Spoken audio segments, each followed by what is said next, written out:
How to edge your lawn in a week when your body took every precaution to warn you that this was not going to be a simple afternoon chore. Well, good morning, my fellow patriots and DIY followers. Welcome to the One Eye Podcast, where the shovels are heavier, the edges of our lawns are filled with much needed manicuring, and this one eyed handyman is still in awe of the many wondrous pains and sounds that should not be coming from the human body, especially your own, after a lawn care job has gone beyond torturous. Now I'm your host, Rock Pepe Lozano, and this week I had the privilege of hearing those sounds from my own body. I never imagined I'd be hearing those in my early morning startup. Now I got to tell you something right up front. This morning when I woke up, I didn't hear birds. I didn't hear the coffee pot. What I heard was the early morning fireworks celebration for the 250th anniversary of our country.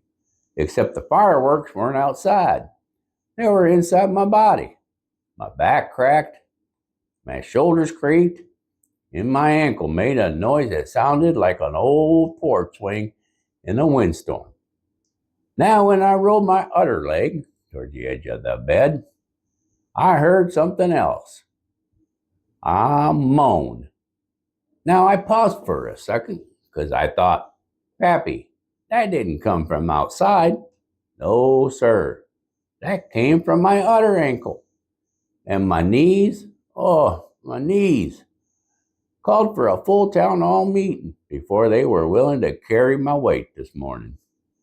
They said, now hold on there, Pappy. We need a moment to reflect on the years long past before we agree to attempt to support this nonsense again. And that's when I realized something. Landscaping may look peaceful, but it is secretly one of the most dangerous activities a retired handyman can attempt. Now, the whole thing started innocent enough. Susie has been talking about her flower beds for quite some time now. Now, if any of you have been married for a while, well, you know how these conversations work. She doesn't come out and say, Pappy, go dig a trench around the entire yard. Oh, no, it starts much softer than that. She'll say something like, you know what would look nice? Now, that's the first warning sign. Then comes phase 2. Wouldn't it be pretty if the flower beds had nice clean edges? Now, fellas, that right there is the moment where you gotta make a decision. You can either A, pretend you didn't hear that, or B, let your ego stand up and say, Susie, don't worry about a thing. I'll take care of that. Well, old Pappy chose option B. So out I went into the yard, just me, my spade, and that 3-prong hoe. Now, I don't know who invented that thing, but I'm convinced it was designed by someone who didn't like people very much. Because in my professional opinion, that tool should not be called a garden hoe. It should be called the Shoulder and Back Ruiner 3000. Now, I figured this will be a quick job. Just tidy up the edges. Oh, maybe 30 minutes, 45 minutes tops. Get a little sweat going and feel like a strong man again. Maybe even impress Susie a little. Well, my friends, 140 feet later, that flower bed had turned into the Battle of Gettysburg. Now, I want you to picture this. There I am, bent over like a question mark, digging along the edge of the yard, and every time I stuck that spade into the ground, I hit something. A root, a rock, God knows what else I was hitting. Or that felt like buried remains of an ancient oak tree from 1824. And every time that happened, my back would send me a message. It would say, Pappy, this was a mistake. But did I stop? Oh, no. You know me. I just keep trudging along. Because that's the moment when a husband's ego kicks in. and you start thinking, Susie's going to come out here in a minute and she's going to see this beautiful edge and she's going to say, "My goodness, Pappy, you're simply amazing." So I kept digging. Now, about halfway through the project, my neighbor walked by. Now, neighbors are wonderful people, but they also have perfect timing when you're in the middle of something kind of embarrassing. He stopped, looked at me bent over in the dirt, and said, "Doing a little landscaping today?" Now, I wanted to say, "No, sir, I'm auditioning for a documentary called When Old Men Make Poor Decisions." But instead, I just nodded and said, "Yep, just cleaning up the flower beds." He smiled, shook his head, and kept a walking. Now, I'm pretty sure he went home and told his wife, "Pappy's out there trying to fight the yard again." You know what? Somewhere around foot 120, something happened. My back spoke up, not politely and definitely not gently. No, sir. It said, "Pappy, we are done here." My shoulder said, "We warned you." And my knee said, "This is exactly what we were afraid of."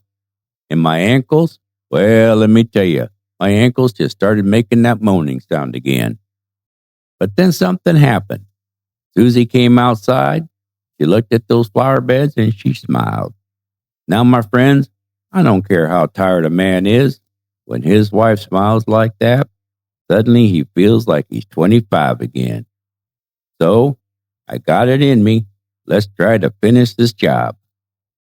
Now, later that night, when I lay down in bed, every bone in my body filed a formal complaint. My shoulders said, "We demand rest." My back said, "This project violated several safety regulations." And my knees, well, my knees just laughed and said, "Buddy, landscaping is a young man's sport." But you know something? When I looked out at those flower beds this morning, I had to smile because sometimes the things that leave you sore are the same things that remind you what really matters. Doing something nice for someone you love, taking care of your home, and realizing that even though you're not as young as you used to be, you're still capable of doing a little good in the world. So if you're out there this week tackling a project, maybe fixing something, maybe even helping someone, just remember one thing. There's a difference between doing a project and surviving one.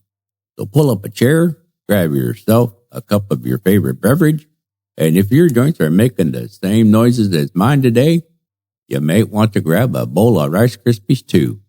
Because around here, we understand snap, crackle, and pop on a personal level.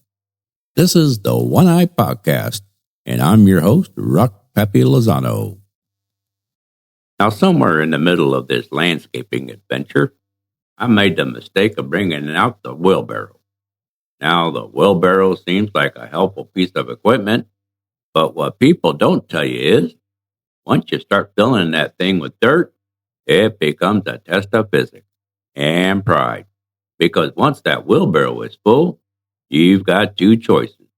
You can either take 2 or 3 smaller loads, or you can do what every man does and say, that's fine.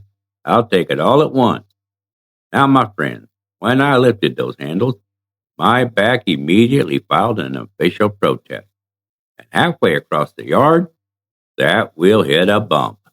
Now, when a full wheelbarrow hits a bump, the laws of gravity become very personal. Next thing I know, half the dirt is back on the ground. And I'm standing there wondering if I just lost a fight with a garden cart. And somewhere in the distance, I swear I heard my neighbor laughing. Now, here's for something I've been thinking about, actually. When I was younger, well, dirt was dirt. You stuck a shovel in it, and the shovel just went in. But somewhere around the age of 50, something mysterious happened. The dirt seemed to get harder. Now, scientists might tell you that soil doesn't actually change, but I'm convinced that after a certain age, the ground knows. And it knows you're not as young as you used to be. so it tightens up a little, adds a few extra rocks, maybe throws in a root or two just to keep things interesting, and suddenly what used to be a simple dig turns into a full archaeological excavation. You start wondering if you're about to uncover an arrowhead, a fossil, or the original property line from 1927. Now, after I finally finished edging those flower beds, there comes the most important moment in any home project, the inspection. Now, if you've been married for any length of time, you know exactly what I'm talking about. That moment when your wife comes outside and looks at the work you just did. Now, Susie, she stepped out the door, looked at the flower beds, and started walking along the edge, slowly, very carefully. Now I'm standing there trying to look confident, but inside I'm thinking, please don't notice that little crooked part near the maple tree. She walks the whole length of the bed, stops, looks back at me, and smiles. And my friends, that right there is better than any paycheck. Because when your wife smiles like that, you know two things. First, she appreciates the work, and second, you probably won't have to fix it again tomorrow. Now, before we wrap things up today, my friends, it's time for a little segment I like to call Pappy's Practical Corner. Now, this is the part of the show where we take all the storytelling and nonsense I just shared and try to pull out at least one useful lesson out of it. Because even though the landscaping may have nearly taken me out this week, there are a couple of tricks that actually make edging flower beds a whole lot easier. The first thing is always call your local power company to identify a potential of hitting any electrical or buried utilities. Remember, it costs you nothing to call, but a whole lot to have to explain to your neighbors why they're without power during the hottest day of the year. Don't ask me how I know. Now, tip 1 is start with the garden hose or straight string. Before you ever touch a shovel, lay that garden hose along the edge where you want your flower bed to be, for those nice even curves. If you're running a straight line, well, string up that string and use that as your edge when you put down that spade. Now, the reason for that is simple. The hose will let you shape the curve of the bed until it looks natural. The string will keep you straight and true. Because if you just start digging without planning, well, you might end up with a flower bed that looks like a drunk snake went through your yard. So use the hose first and use that line. Make it nice and crisp. Once the line looks good, then you start your digging. Tip 2, use the right tool. Now remember that 3-prong hoe I mentioned earlier? The one I called the Shoulder and Back Ruiner 3000? Well, believe it or not, that thing actually works great for cleaning the edge after you dig it. Once you cut the trench with the spade, use the hoe to pull back the sod and dirt back and smooth that edge. It makes the flower bed look sharp and professional. Tip 3, don't try to do the whole yard in one day. Now, this might be the most important tip of all. If you're over 50, do not try to edge the entire yard in one afternoon, because what feels like a small project at noon will feel like a construction accident by bedtime. Break the job into sections. Your back will thank you, your knees will thank you, and your spouse will still think you worked very hard. And that's today's edition of Pappy's Practical Corner. Well, we proved that even when the project nearly kills you, you can still learn something useful from it. You're going to need a mini sledgehammer, a chalk line for edging, and 2 wooden stakes. Go ahead and toss them into your tools needed pile. Then you're going to need some loppers. One can't imagine the value of this tool until you run into 30 roots in an 18-inch area you're trying to excavate in. Go ahead and toss these into your tools needed pile too. 1 small sharp shovel to accent your spade, short and easy to use to pry up and loosen that sod along the edge. Go ahead and toss that into your tools needed pile also. A long-handled flat shovel, excellent for scooping piles of dirt off your sod. Go ahead and toss that into your tools needed pile. A pitchfork, excellent to pick up sod and get it out of your way. Go ahead and toss that into your tools needed pile. A garden rake, use this to smooth your soil piles down. You'll thank me. Go ahead and toss that into your tools needed pile too. A good sharp spade for digging nice clean edges and cutting past roots. Go ahead and toss that into your tools needed pile as well. 3-prong hoe or cultivator's hoe. Use this to grab and pull up sod after the spade has done its job. Go ahead and throw that into your tools needed pile as well. Finally, your most important tool, a stick of good old icy hot. If you're over 50, this is definitely your best tool. Toss this into your tools needed pile. You're going to need a wheelbarrow, a good one, maybe 2 wheels to help you out. And you're going to need a garden cart. You always use a garden cart because they're easy to pull and they're nice to use. You get all these tools together, and you got yourself a good set of tools to go ahead and start your edging and get her done. Now, before we head out today, my friends, I want to start something new around here because this show was never meant to be just me talking into a microphone. It's meant to be a conversation. So every once in a while, I plan on sharing something called Pappy's Comment of the Week. Now, this week's comment comes from Juanita Salazar. And she writes, Pappy, I listened to your show about cleaning and refurbishing a grill. My husband just took ours all apart and cleaned it all up without having to be asked. I asked him what brought this on, and he said after listening to Pappy's story on grills, grit, and the Great American Back Porch, well, he took the initiative to delve into his first full cleaning of our propane cooking accessory. So I just wanted to write you and send a huge thank you. Because of you, we now have a new propane grill. I guess my husband is a big fan of your show, but he's a terrible handyman.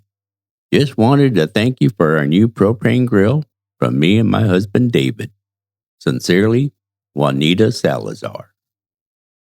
Well, Mrs. Salazar, now that's the kind of story I like to hear. Tell David he's officially been promoted from the terrible handyman to apprentice grill engineer. If the grill went back together and still lights, which evidently it didn't, that's already a big victory. The fact that he even attempted it, well, for me, I'll give him a gold star for that. Thanks for listening and for sharing the story. This porch wouldn't be the same without folks like you stopping by. Happiest thoughts always, Pappy. So if you're out there this week tackling a project, maybe fixing something, maybe helping someone, just remember one thing. There's a difference between doing a project and surviving one. So this week we learned that, number 1, being young at heart can be hazardous to your body when you're an old one-eyed handyman prone to falling for his betrothed's amazing smile. Number 2, be aware of your timing on anticipated completion expectations. Your 25 expectations are not realistic when you're 65. That might be due to either my watch has sped up or yours truly has indeed slowed a step or two, maybe even 3 or 4. Number 3, and appreciate that every opportunity to bring joy to others is sometimes the best Bengay one can apply to themselves. I'm truly blessed in all the things my dear Susie does for us, me and our grandbabies. So a couple days of being in traction is a small price to pay to see her happy. Now, if today's episode made you smile or brought out a chuckle, then by all means share this episode with someone who could use a laugh today. They'll be forever grateful that you did. You know, my pappy used to tell me, When we learn to laugh, we learn to heal. And in the most amazing part of our week or day, someone hearing you laugh or seeing that smile might just be the cog in the wheel that gets it all started for them to see the sunshine in their otherwise gloomy day. And there is no higher service than passing on a better demeanor to others. Trust me. And so, as always, be kind to one another, if only because you can be. And we all can be, always. Until then, take care of what's been entrusted to you. God bless the sharpness of your spade. God bless the manufacturers of Icy Hot, Bengay, and all other ointments that leaves us stinkier than ever feeling any relief. And God bless the loved ones yesterday, today, and always. Happy out.